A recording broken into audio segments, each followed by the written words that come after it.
One time for your mind, I'm Architect AP and you're back on Versus Everything. Welcome back. It's been a minute. Lately, I've been feeling this feeling of disillusionment. Everything just kind of feels like it's going downhill. Our economies, our living standards, our leadership, and our social cohesion in general. I don't know how else to put this, but in this episode, I'm going to talk about stupidity. Or if you want to be polite, ignorance in extremes. Just think about it. You see it in the comments section of any available social media platform. You see it on your TV. You read about it in the newspapers, and you overhear it in the conversations that you hear in the streets. The trouble is, more than 70% of people in our society are irredeemably stubborn or oblivious. Now, don't take this as an exact statistic, but strictly from personal experience, 7 out of 10 people will manifest this in one way or another. These are people who complain of discomfort, inconvenience, and suffering while at the same time showing no interest as to the origins of that.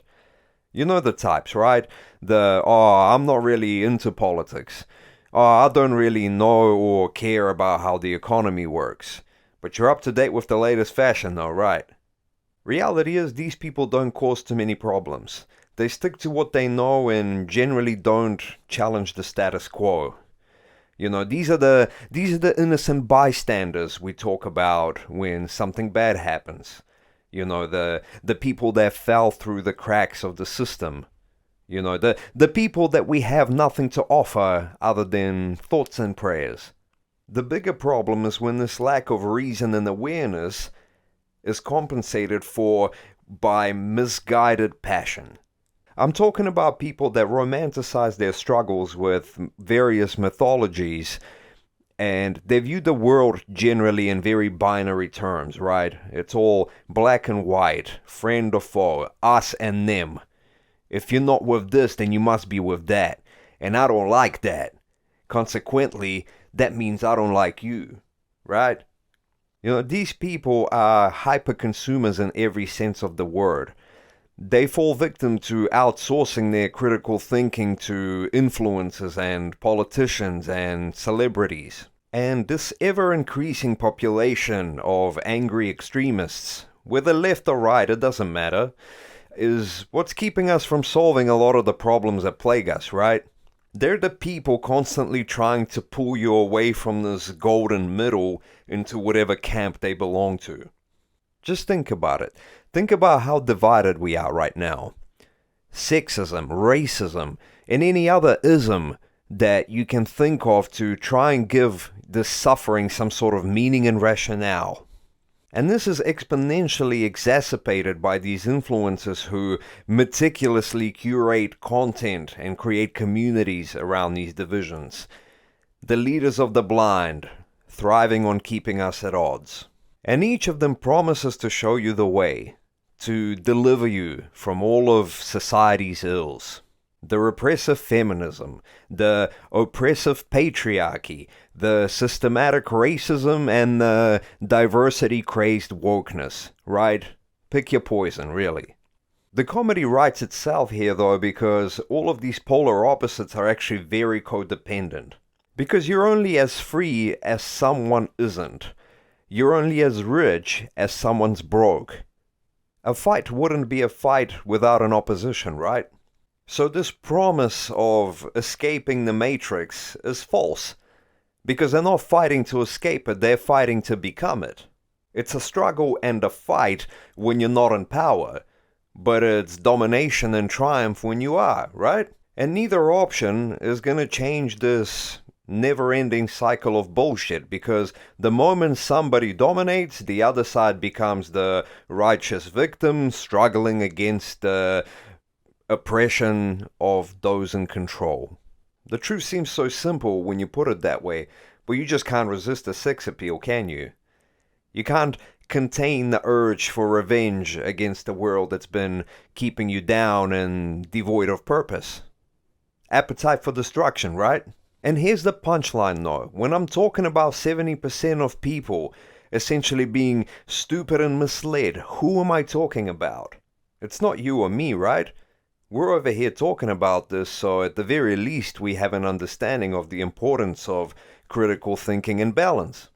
The trouble is, no matter how hard you try, the 70% will include people close to you. It will be people in your family. It will be your social associates. It'll be your circle of friends, even if you're one of those shitty individuals that befriends people based on the perceived value you think you can get out of them. Popularity and wealth doesn't make you immune to stupidity. You see, that 70% is just what we have to work with, because you'll never escape it. Otherwise, you get into a habit of running away from your problems, and that's in no way a better option. But if 7 people in the room are misguided, that leaves about 2 or 3 of us at least to try and make sense of all this mess, to keep a cool head on our shoulders when everybody is losing theirs. We can change the status quo. We can change the culture if we can show that there is a better way. It doesn't matter who you are or how much authority or influence this system allows you to have. At the end of the day, the entire system relies on people just like you, right? You gotta do what you gotta do to survive and follow certain processes to achieve that, but start standing for something other than money, other than all the shit that you can hoard in your own little world. If you stand for nothing, you will die a death that is as meaningless as your life.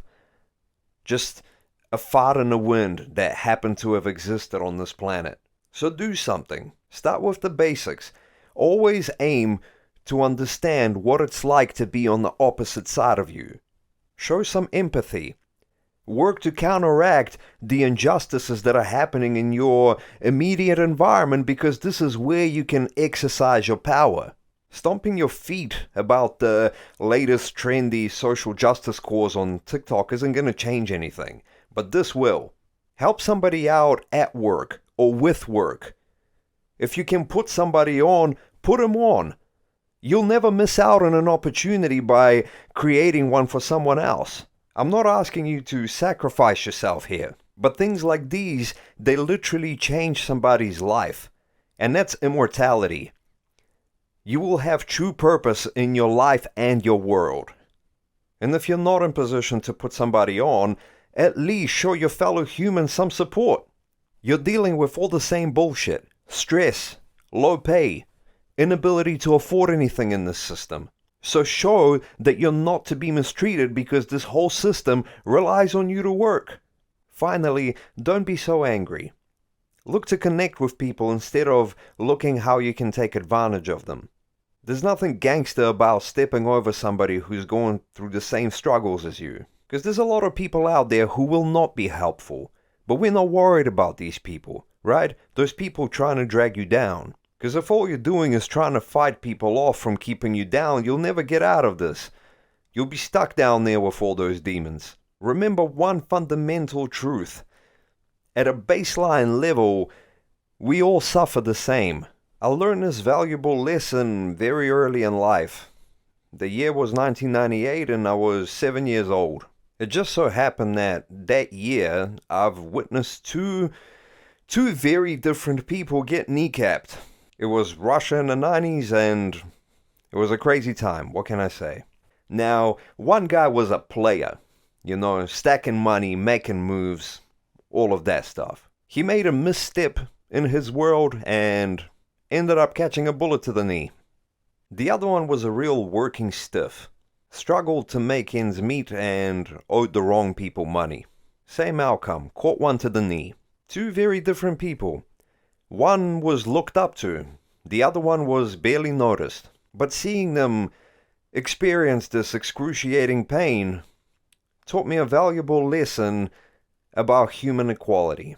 The point I'm trying to make is, never let anybody, including yourself, justify somebody's suffering if you wouldn't like it being done to you. It's a simple message. Do unto others as you would have them do unto you. I hope this made you think. Let's see how much further we have to go before people start waking up to this shit. I'm Architect AP, and you're on Versus Everything, one time for your mind.